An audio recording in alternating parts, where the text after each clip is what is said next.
Hi folks, so as we know, P Diddy has been in the news again, and sadly not for good reasons. Now, he's now been accused of sex trafficking and racketeering charges. Now, I've always been a big believer of innocent until proven guilty, but you've probably all seen the picture of, well, the video of him beating up that woman outside the lift. I mean, that was absolutely appalling, and I was really shocked he did that. Now, I don't know what it is with famous people. Now, I was never a massive fan of hip hop growing up, but I respected it. I respected him as an artist. He did do, quite a few good songs. And I don't know what it is with people when they get really famous, they seem to think that they're invincible. They can't just be happy with being rich and having a beautiful wife. He was engaged to Jennifer Lopez, absolutely stunning woman. And it's like they just can't be satisfied with that. They've got to go that one step further and, try and control and feel powerful and, do all this dodgy stuff. And it's just really weird.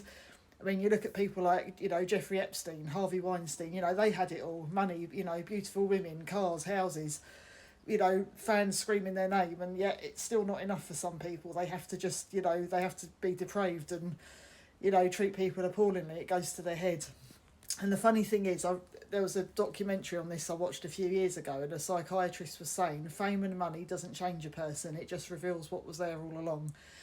I kind of do believe that, because I think, I know when people first initially rise to fame, you can get caught up in the moment, and, it's all a big whirlwind of success, women throwing themselves at you and all this money, and, for a short time you probably can get caught up in it, but most good people I know eventually come down to earth and they do realise they're just human like the rest of us.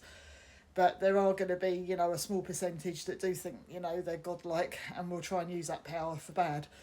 Now, I don't know what's going to happen to him. I think it's pretty safe to say his career is finished. No one's, going to want to associate with him after this. But I personally think, there is a lot of truth in what's being said, because we've seen the way he treats women. You've seen the way he treats, artists that work for him. He pays them very little, and he's got a history of, not treating his workers very well. So it'd be interesting to see what happens.